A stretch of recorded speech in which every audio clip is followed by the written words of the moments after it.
definitely. You got to give it to Manong Derek Kuwaran, who really taught his younger brothers how to coach and still have their own character and personality in their team. I agree. Ooh, that's a hack. That's a hack by Rico Meyerhofer. And Pampulme had something to say.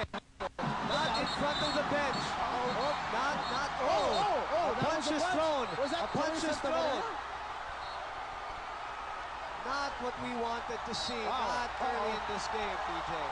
Players of Lasalle left the bench. There were some players of Lasalle left the bench. We'll find out who the UE players were also who left the bench. The others were prevented from.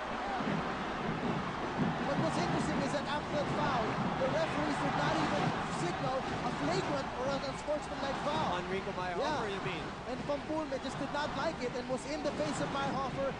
It seemed like Meyerhofer was the first one to push him, and then, since it was in front of Lasalle's bench, they didn't have the cooler heads and they went straight for Pampulme, who got hit in the face.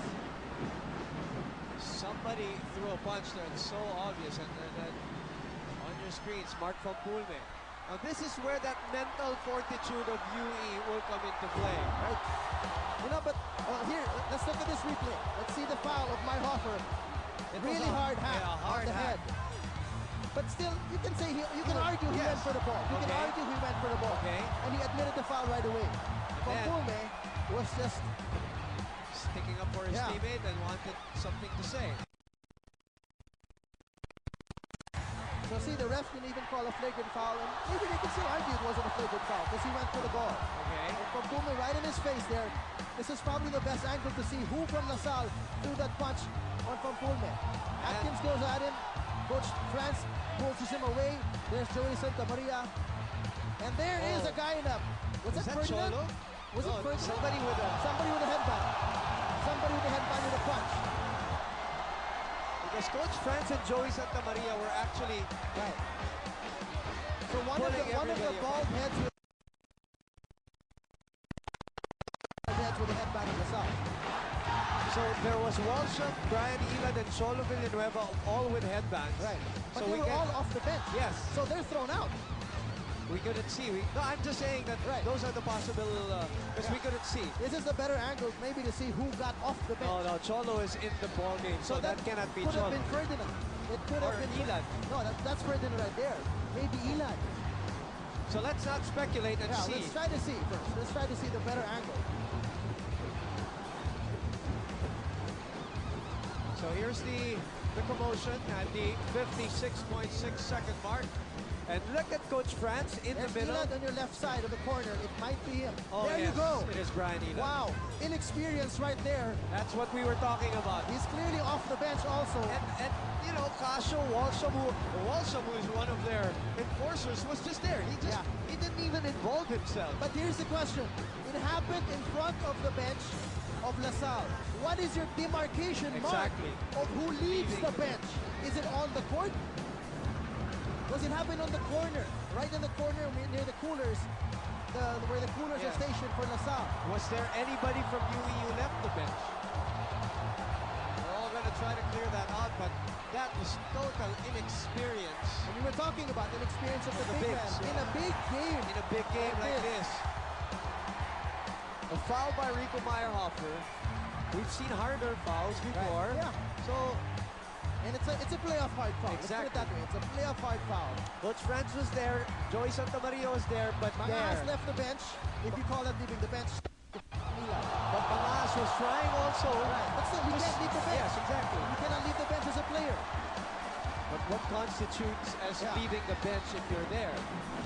And it looks like some UE players were not able to leave the bench because they were prevented. It was the coaches who first ran, so it looks like they were. I think so. I think they were prevented.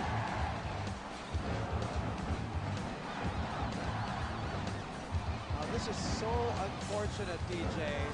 In a game that was so much hype involved, the relevance, the importance, significance, and ramifications of this game. Don't forget, whatever happens in this game, who gets thrown out or what, they're both still in the semifinals with it. Or step out of format. So if you lose a key player due to suspension in an all-important knockout game or a Final Four game, or for UE could even be a finals game. Yes, You can that's lose true. a key player for the first game of the finals if somebody left the bench. But he did. Those are a lot of questions, and obviously, as you look at the sea of red in front of you, And you know what's so rare here? We have the referees in front of us. It seems like all of the UAAP Board of Governors Are here. are on the floor. we have Mr. Ricky Palur, Ricky Dusagon, Father Dusagon is here. That is so rare to see them all on the floor huddling with Commissioner Ed Cordero. I mean, just when a commissioner does his job. Exactly. You know, if a board meeting is held, they do it after the game. So in any case, they're on the job and they're on the ball. They want to help out as much as they can. And Cholo Villanueva was already... So who leaves the bench for Lasalle? Lingane wanted to get into it. France already was really... Ilad. May buelo pa eh. Oo eh. Bang. Back of the head punch. So he's obviously going to get thrown out. It's so clear in the tape. So it seems like Ilad was the only who left the bench. Maybe even Mangas didn't leave the bench. Yes, I think so. That would be a fair assessment. Yeah. And Coach Dindo saw it from afar. Yeah. And look at JV hollering at Brian Ilad. Coach Jack Santiago also on Brian Ilad's case. They're telling them that it wasn't called for. Right. Why do we get involved in these things, TJ? Kakataon sa atin talaga. No? But you know what's unfortunate for this situation? I'm sure all the fans of these two teams just magkapatid yung mga coach eh. Parang of all the teams that will be rivals, it's not still rivals in the court, but I don't think they have such a heated rivalry to escalate to something like this. Yes. And it just gets tougher when it's in front of your bench, you know? Parang there's that sense of absolutely. territory. Absolutely. Yeah. You just Which- don't want to mess with somebody on the opposing bench. And again, this is where, and I will have to point this out, TJ, you know, that maturity and mental part of the game comes in. You saw JV Casio, you saw PJ Walsham. They didn't move an inch. They let Coach Frank Kumaren resolve them. And the assistant coaches Exactly. push him away. But unfortunately, the assistant coaches went on the floor to pull away the players on the floor. Exactly. Sportsmanlike foul, Here's the number official 10, Rico Meyer-Hopper. His first for De La Salle. Is it a foul or flagrant foul? Technical foul on number 5, Mark from Ulme for taunting. The bunting and computer. That's a good call. Disqualifying foul on number 15, Brian Ilad for punching.